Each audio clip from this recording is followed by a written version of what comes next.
for the Sister Circle. Sister Circle. Sister Circle. Entertainment.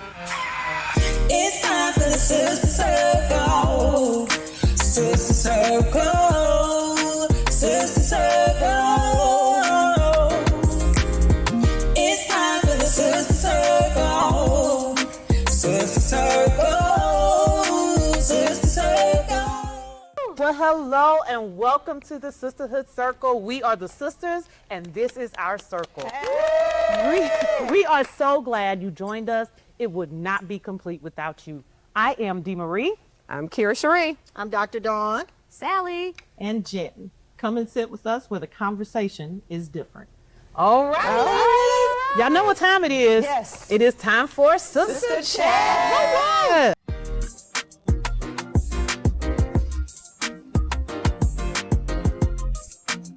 Okay, so today, y'all, it's just so much going on, just period, in the news. Yes. And I did want to touch on some things that we've been hearing about Diddy and just all the craziness that has been in the news about this indictment, and he got arrested, and all of that.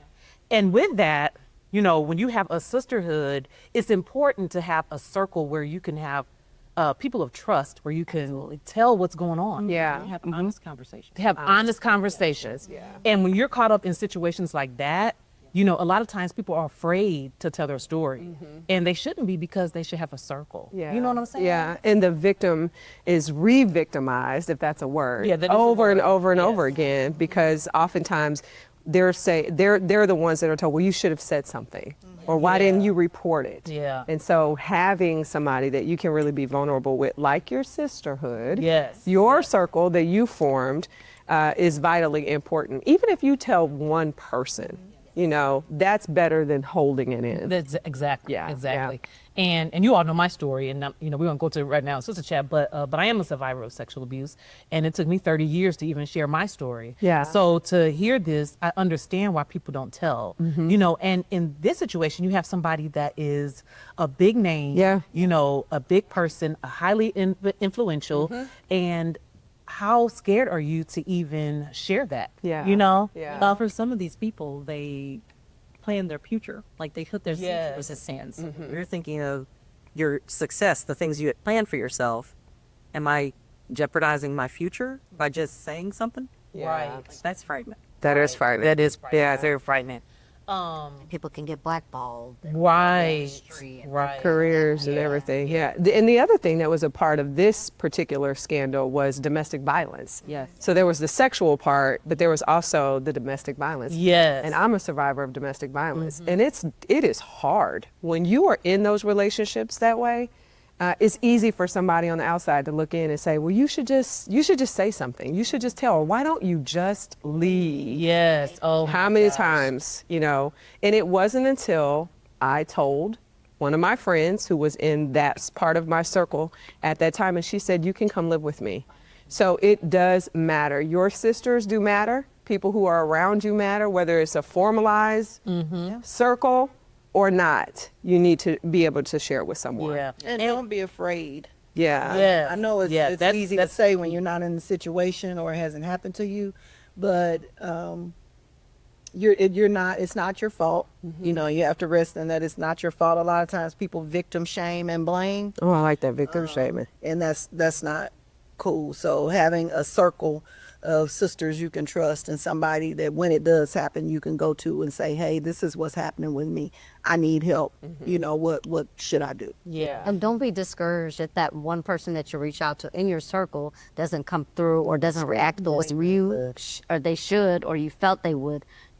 Tell someone else, tell another sister. Yeah. And one thing too, if you go by statistics, when someone tells their story of abuse, it is 98% of the time they're telling the truth. It's only 2% they're lying. So we want to line up 100 women or 100 men or whoever here. Out of the 100 people, only 2 are not telling the truth. Wow. So if you look at that, like that illustration, no one is going to make up a story, oh, I've been abused. because when I didn't want anyone to know. You know, most victims or most survivors, we're gonna call them survivors because they Yeah. are. They don't want to share that story. Yeah. You know, so the biggest thing you can do is believe them. Yeah, and I think the other side is true, how a sisterhood might support you. Maybe you're not the victim, but you recognize something different in your sister, and you should be close enough to them to ask them, I know you're not okay. Because sometimes when we get that question, we automatically say, oh, I'm good. I'm good. Nothing's going on. We just had a little this, that, and the other. But to not even ask, to say, I know you because you are my sister. I know you're not good. Yeah. And we can't be so afraid that we're going to offend with the question that we don't care enough to ask. Janice, so I think we get afraid of that. Like, oh, I don't want to embarrass her or him. I don't want to say something that is off. I want to make sure that I am saying words of support. So whatever it is, care enough to ask, and then stand with them throughout the entire experience. Yeah. And so with that, you know, of course we want to support our sisters, but let's also think about, you know, our topic of the day today, which is mothering adult children. Ooh. Yeah. That's a mouthful right there, right? Yeah. My Lord. Okay. My Lord. There we go. My Lord. My Lord, number 3. Love you, babies. So as much as we, That's the disclaimer. yes, to all of our children, we love you. So maybe we should tell them how many kids we have, their ages, or at least their age range. That way they know we qualify. So I have 3 children. They're all in their 20s, 2 in mid-20s, 1 almost mid-20s. Yeah.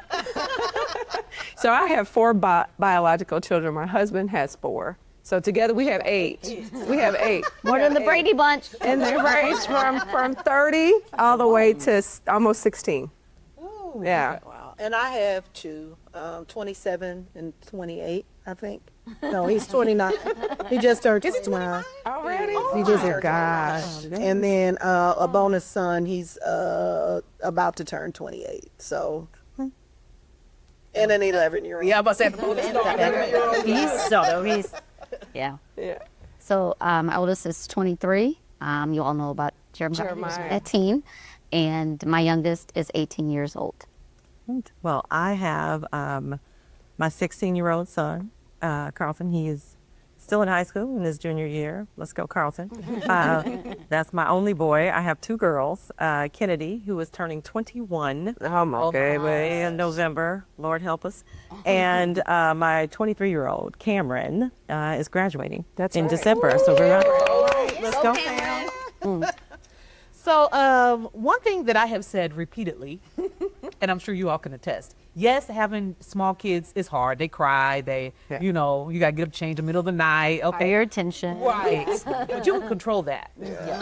You know, you can I guess you can't because they're going to cry when they want to. Right. But that too. For me personally, I think the transition from teenage years into adult years are the most challenging. Yes. I would agree with that. For me, it was because I started early, so I was 22 when I had Lance. But when they went to college, and that releasing, Yeah. that responsibility, you know, of trying not to helicopter and being involved in everything that they do, I don't know if I can give up my pilot license.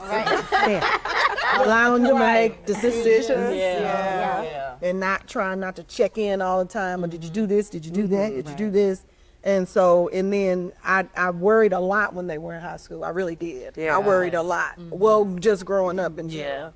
But when they left, that's a whole different animal. it is a and it type of still work. is. It still is. Yes. And, right. And the fact that most of your children are different. They have different personalities. Yes, they do. And you parent them a little different, so it's kind of hard to navigate when to let go, Yes. That's the hard part. how to create that. Or how do you, because at one point, Yeah. like you pretty much tell them what they need to do. Right. But then how do you go from that to being their advisor slash Advisor. friend? You know what I'm saying? And it's like, Yeah.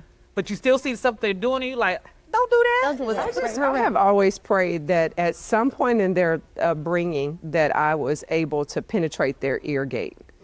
so that even when they're away from me, maybe they could hear my internal voice, and it would cause them to at least think, hey, that's what you hope. I mean, it's really the greatest experiment on earth to be a parent, because you don't know. You raise them, you get them exposed to everything possible, soccer, piano, Spanish, everything, and you really hope that they are going to go do something with it. This is something that you do not know. So when my oldest one went away to school, when he graduated high school and went to college, I actually used your words. Oh. You said to your son, I think you told your oldest son, you said, I have raised you, now you are free to live. Yes. And I took those words and I told Trey, I said, okay, I have raised you. Yeah.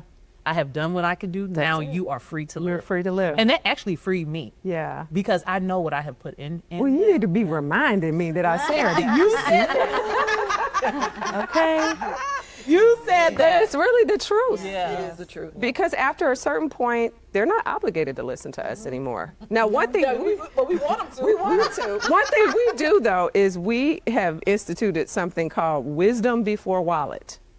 So if you call for money, you have to listen to my wisdom Oh, that's about this situation. Write that down, Write guys. that down. Wisdom Before wallet. Okay. Yeah, that's good. I used to do it for me as an adult with my dad. With my dad. I learned it took me the longest time. When you need money, just be quiet. Just shut up and listen. That's how you get the money. Right, You gotta take it all in. You know, Yes. you go on the defense and I'm not doing it. No. And can I just And here you go. I know. Listen, and here you go. Fight it. I want to say one thing. Dawn, them glasses are fire. Thank you. Ensemble. You Thank you. But They are cute.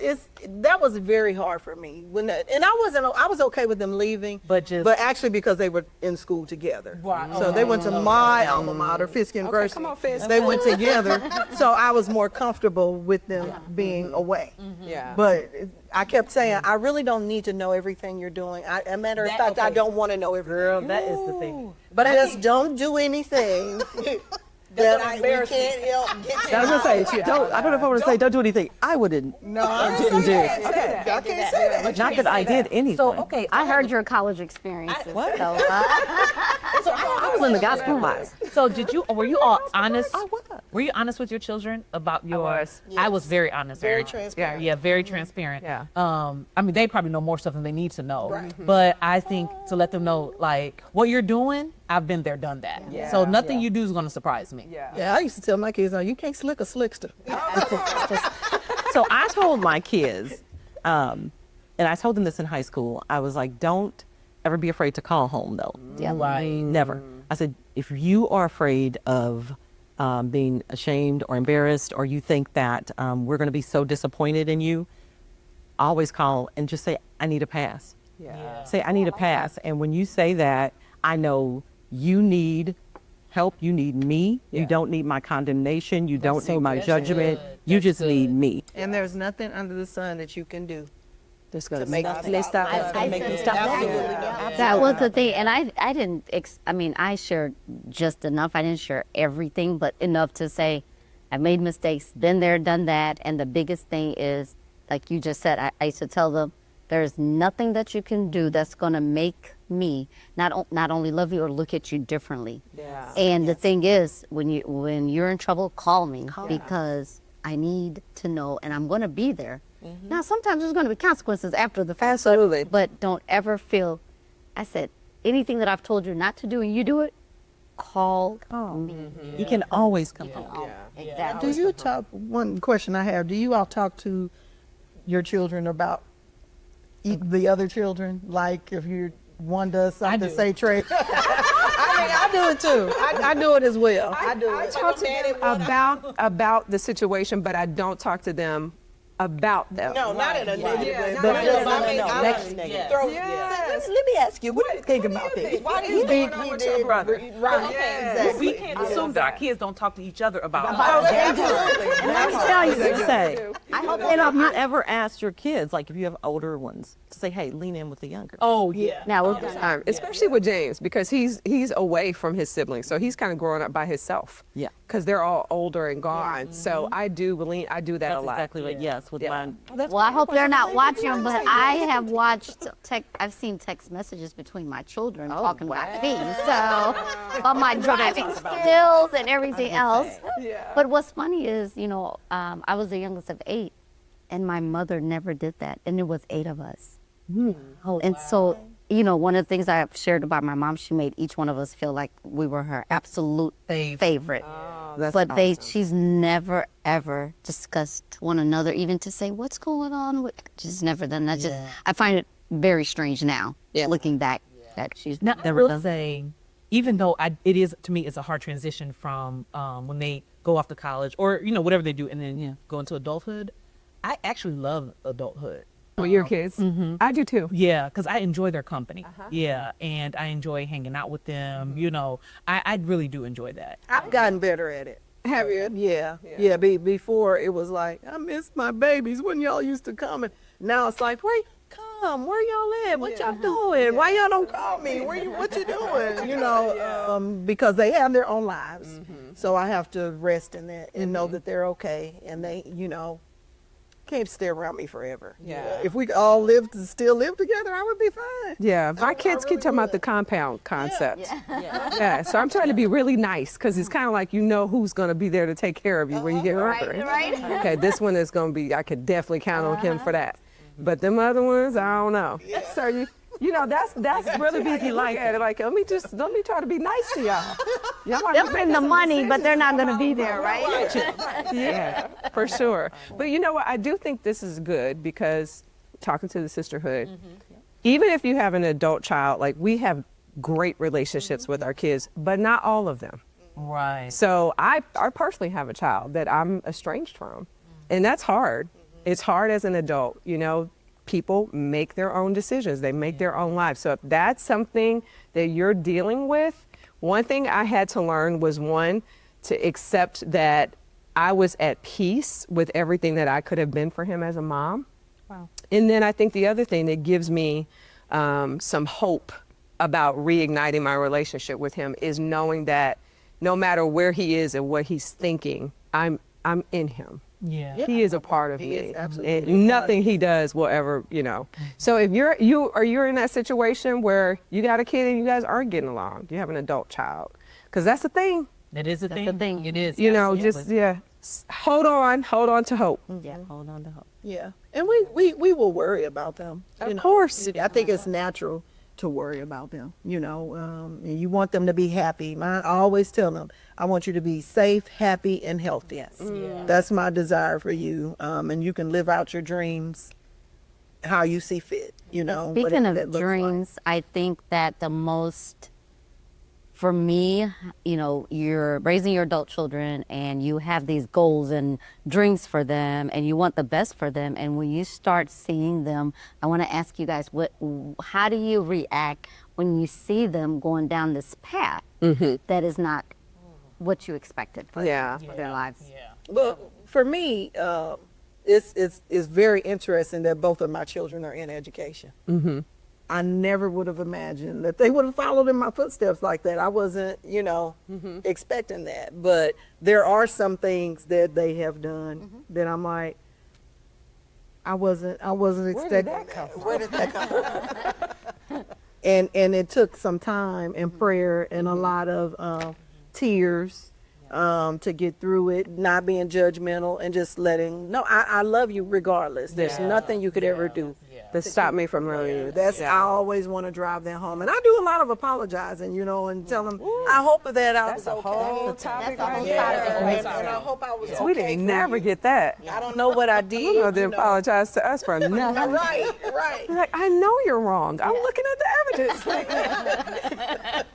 And how do you handle that? And that's though? I think it's generational too. It is generational. But we want them to be comfortable telling you if there was something, because I ask all the time to the point where they're like, please don't ask us Do you again. think We've we're told overly you. concerned about their feelings? Yeah. I feel like my kids, I'm always asking them if they're okay. How are you feeling? And I It's just just a different generation than what we grew up in, and I hate making that whole generational statement at But this it point. is. But it Yeah, is it is. different. Yeah. You know, there's a whole lot of feelings that are worn all out here. Yes. Yeah. and I have a family. We wear our hearts on our sleeves. And that's something that we say sometimes. But I do think that because so much has been put onto these things, and they've spent so much of their lives with social media in their lives, and feelings are just everywhere. Yeah. And so we are concerned about it. Yeah, and so just to kind of wrap up this main wrap up. Yeah, already. I know it just seems like go so Never fast. enough time. But We could go on all day. about mother and our and we do. We talk about it a lot in our sisterhood. circle. and we just have to continue to do the best we can And pray. and prayer is the like one Number of the main one. things. Yes, that we have Yes. to do for our children. And So- that's what I love about our sisterhood. I know you're wrapping up. In our circle, I love that when we're together without the lights and all of this stuff and microphones, that's what we ask That's each what other. we do. Yeah, yeah. How is Cameron? Yeah. How is Lance? How is Trey? We ask about each other's kids, and we stop and we pray. Yes, for them. Yeah, yeah. And to go into transition into our sister wellness. Okay.